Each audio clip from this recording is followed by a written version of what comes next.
Finally, a decent day. Gotta go down to the camper and get all of our solar panels and attachments and all those doodads. There it is.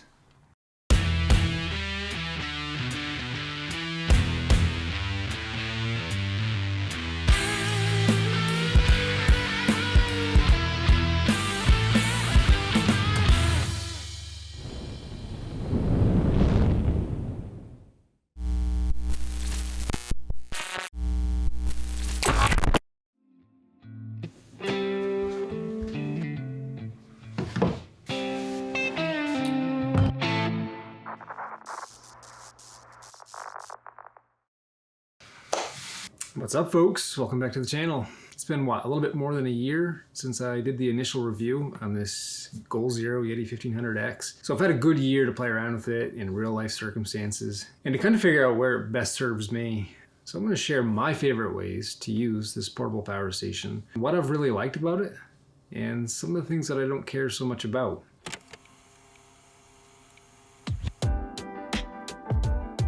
So my absolute favorite use for this portable power station is probably the biggest reason why I bought it is camping. And I can really divide our camping into kind of two categories or two subcategories. We do a lot of tenting during the summertime. Come fall time, we haul a camper way up in the North Maine woods. It's essentially replaced my gas power generator. I wanted something a little more convenient and something that I could actually get a little more use out of, a little more versatile. So I already did a video on the specs and whatnot. I'll put a link right up here.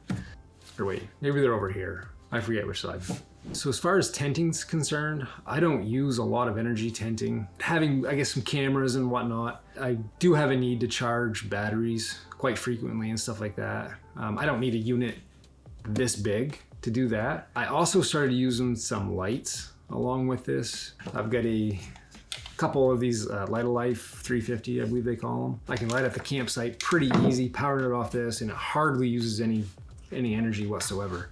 The kicker is they're quite pricey. I want to say they're 40 bucks a piece. I also bought a chainable LED light, and I'll hang those around the campsite, and they keep the campsite well lit in the evening.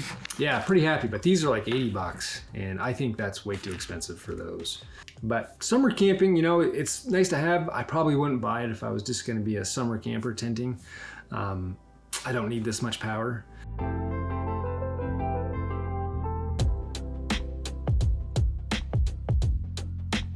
We do a lot of remote camping in the fall time.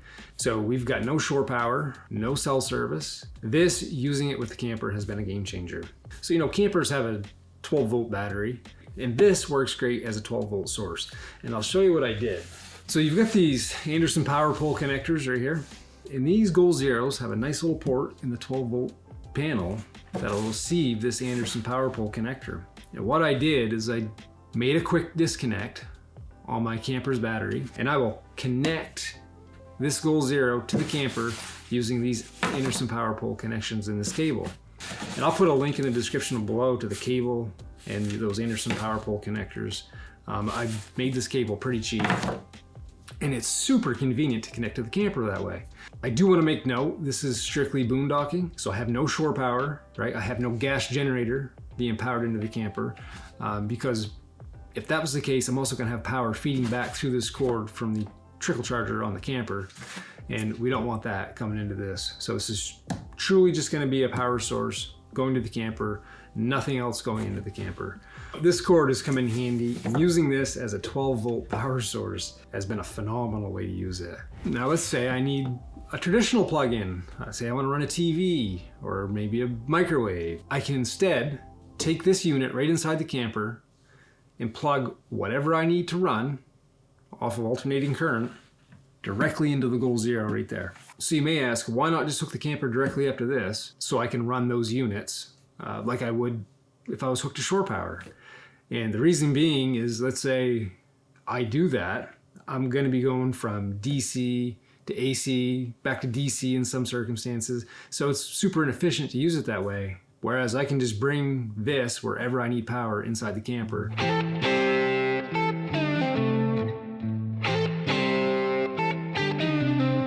Here's the deal, I have multiple ways to keep this charged. So I can use the solar panels, and actually I've got two 100-watt panels now that I can daisy chain together. If there's no sun, or Or if we're gonna go traveling, say we're gonna go bird hunting, gonna go somewhere that's quite a ways from the camper, we're gonna spend a significant amount of time in the truck, I'll actually throw this behind the seat in the truck. I bought a 750 watt power inverter that I keep underneath the seat of the pickup.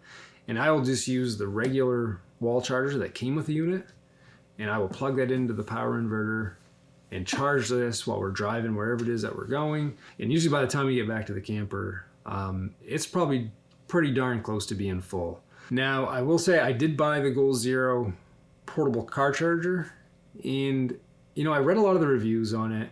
A lot of people had a lot of mixed feelings on it. A lot of people weren't getting very good results with that.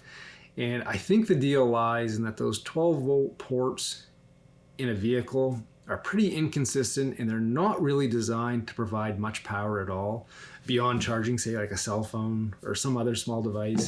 So I really don't use that car charger all that often. So while I have this hooked to the camper, I've got a lot of options as far as topping off my camper battery. I've got some alligator clips that'll connect to a charge controller that then goes to the solar panel, so I can charge that 12 volt battery off the camper. Let's say if we have no sun, I'll just take a speed charger, plug it directly into the GoalZero, and connect it to my RV battery and top it off that way. So I've got a lot of options and a lot of ways that I can use this, which makes it super versatile. So beyond camping, I use it around the house a lot too. It's there, it's convenient. It weighs about 45 pounds. If I need power, say down in the back 40, I'm doing something with some power tools, just bring this with me. The other big use that I get out of this is, say, short power outages. We just had one the other day.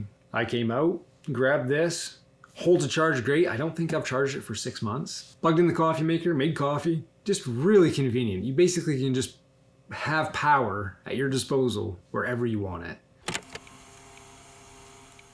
GoalZero has excellent customer service, and that's something I've read about when I was researching these, and that was a big selling point for me. And I'll be honest, I think I've called GoalZero maybe a half dozen times over the past year, asking questions about different ways I could hook this up. Some of the connections and the adapters you need to get for various solar panels and whatnot can be quite confusing. I have never talked to a person at GoalZero that didn't know what they were talking about, and I've been more than pleased with that. So what are my disappointments? I mean, nothing's perfect. Hands down, the biggest problem I have with this system is all the adapters and the price of the adapters and whatnot. Say like the car chargers, the adapters to daisy chain solar panels, and the fact that depending on the size of your solar panels are gonna depend on which cords and plug-ins you need. It can be really confusing. I'll show you. Like here's the car charger. You know, I got an extension for the solar panels. I've got HPP connection to, I think these are an 8mm barrel connector for the solar panels. You know, the stuff isn't cheap. Like I think this car charger that I really don't even use now is like 40 bucks. Extension cord so I can put a solar panel on top of the camper and run it to the unit.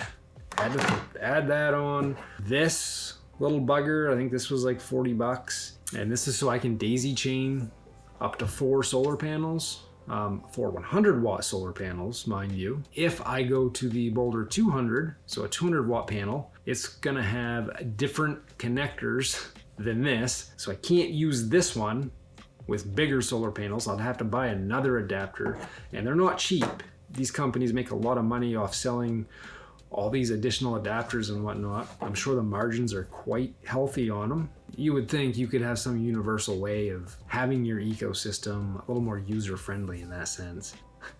Have your connectors kind of ubiquitous across the board would be nice.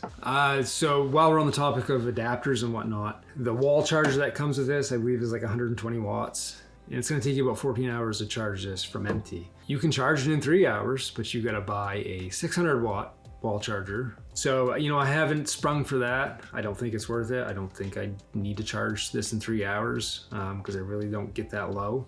But it's really all the different adapters and whatnot in this ecosystem and the price of them. That's the biggest con for me so far. We'll see how it goes this year using it. I've been really happy with it, having a good time. You know, it's been a convenience of life. Is it necessary in most cases? No, not really. I think in the camper, it 100% is necessary because it's basically essentially replaced my gas generator. I could go indefinitely with solar panels in my pickup by the way I'm using it at this point in time. You know, if you're not running super power hungry stuff, I think this is an excellent way to go. And I think it's a good value for the price. Other than this junk. Did I mention that's a con?